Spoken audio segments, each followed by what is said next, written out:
Assalamualaikum warahmatullahi wabarakatuh. Kali ini kita akan membahas statistika pendidikan. Yang mau kita bahas adalah rata-rata duga atau rata-rata sementara. Pada video sebelumnya, statistika part 3, kita telah membahas rataan atau rata-rata, tetapi tidak menggunakan rata-rata duga atau rata-rata sementara. Kita ulang kembali statistika part 3 atau video yang ketiga untuk statistika. Ketika kita membahas rataan, tentunya rataan yang kita bahas bukan menggunakan rataan duga atau rataan sementara. Kita akan mendapatkan nilai-nilai yang cukup besar. Contohnya saja seperti tabel ini, frekuensi untuk kelas yang ketiga itu ada 11, sedangkan tanda kelas atau titik tengahnya 54,5. Setelah kita kalikan menghasilkan nilai 599,5. Kemudian frekuensinya 32, tanda kelas atau nilai tengah atau titik tengahnya 74,5, maka FI kali XI-nya kita peroleh 2384. Tentu dengan angka-angka seperti ini membuat kita menyelesaikan soal tersebut lebih rumit atau angka-angkanya terlalu besar, sehingga untuk menjumlahkannya pun kita akan kesulitan. Sekarang kita akan menggunakan rataan duga atau rata-rata sementara. Rata-rata hitung dengan menggunakan rata-rata duga atau rata-rata sementara. Kita ingat kembali ketika membuat kelas interval. Kelas intervalnya itu kelas pertama B1 sampai dengan A1, frekuensinya F1. Kelas keduanya B2 sampai dengan A2, frekuensinya F2. Kemudian kita tentukan dulu tentunya tanda kelas atau titik tengahnya X1, X2, dan seterusnya. Untuk hal ini, kelasnya ada 5, berarti dia sampai dengan X5. Kemudian, kita misalkan X3 adalah rata-rata duga atau rata-rata sementara. Jadi X3-nya ini rata-rata duganya atau rata-rata sementara. Atau asup in min. Sekarang kita menentukan simpangan. Simpangan untuk kelas pertama, X1 dikurang X3. Simpangan untuk kelas 2, X2 dikurang X3. Tentunya untuk kelas yang ketiga, karena kita mengambil kelas ketiga ini adalah sebagai rata-rata duga, nanti nilainya akan 0, karena X3 dikurang X3. Kemudian yang keempat, X4 dikurang X3. Dan yang kelima, X5 dikurangi dengan X3. Sehingga kita peroleh kolom seperti berikut ini. Kalau kita perhatikan antara nilai DI ini tadi, untuk setiap kelas interval akan berselisih sebesar P, yaitu panjang kelas interval. Dengan kata lain bahwa untuk nilai DI di atas dan di bawah kelas interval nomor 3 ini tadi, di atas dan di bawah, merupakan kelipatan P. Oleh sebab itu sebenarnya nilai DI untuk setiap kelas interval dapat kita sederhanakan, semua nilai DI kita bagi dengan nilai P, sehingga akan kita dapatkan D3-nya tadi di sini 0, kemudian di atasnya nanti minus 1, kemudian minus 2. Sedangkan berikutnya di sini menjadi 1 dan 2. Kemudian untuk menyelesaikan rataannya, sekarang kita kalikan nilai-nilainya ini tadi. Tentu nilainya sudah kecil. Berarti kita kalikan F1 dikalikan dengan minus 2, itu menghasilkan min 2 F1. Kemudian F2 dikalikan dengan minus 1, menjadi min F2.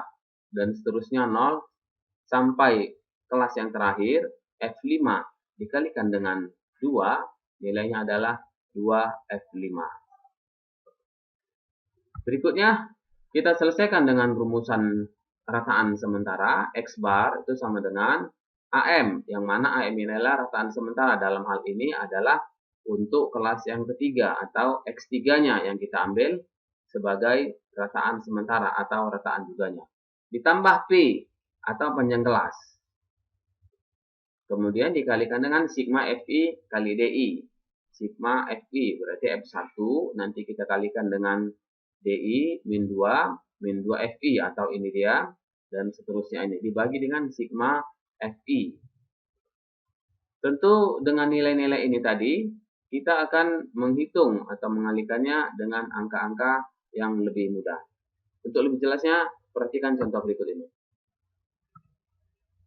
Tentukan rataan pada tabel di bawah ini. Kita akan menghitungnya dengan menggunakan rataan duga atau rataan sementara. Alternatif penyelesaian. Kita buat dulu tabelnya, kemudian kita tentukan titik tengahnya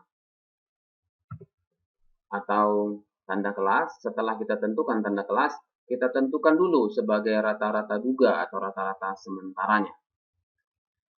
Pada prinsipnya, untuk mengambil rata-rata sementara, itu terserah kita mau kelas yang mana. Apakah kelas pertama, kedua, dan seterusnya ini, atau kelas yang terakhir. Tetapi untuk lebih mudahnya, kita gunakan aja kelas yang di tengah, agar nanti nilainya lebih mudah. Dalam hal ini berarti kelas 1, 2, 3, 4. 60 sampai 69, di mana titik tengahnya adalah 64,5. Jadi kita misalkan dulu rata-rata duga atau rata-rata sementaranya adalah 64,5.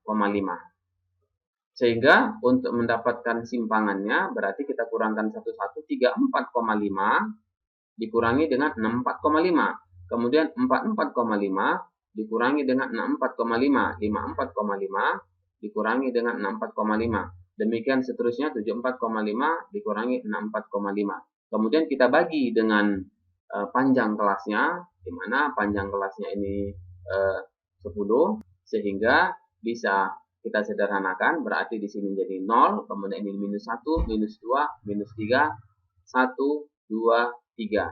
Seperti kolom berikut ini.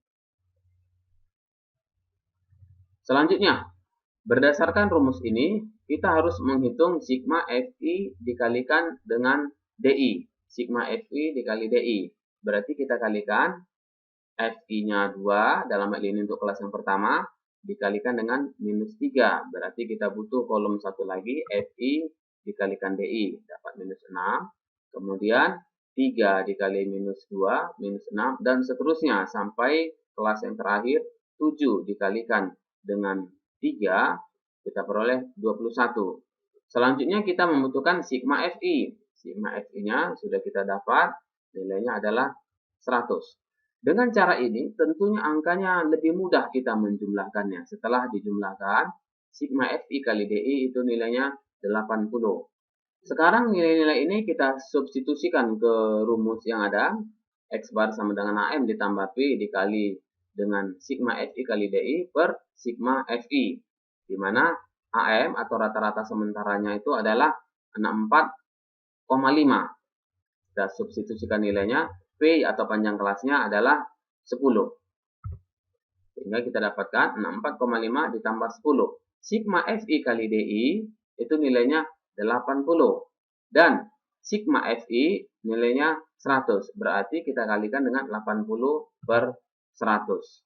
Sehingga kita peroleh 72,5. Dengan cara ini, menggunakan rata-rata sementara ini, nilai-nilai atau angka-angka yang kita gunakan tidak lagi besar angkanya, sehingga mudah untuk mengalikannya. Sebagai bahan pustaka bisa dibaca buku berikut ini. Demikian, mudah-mudahan bermanfaat.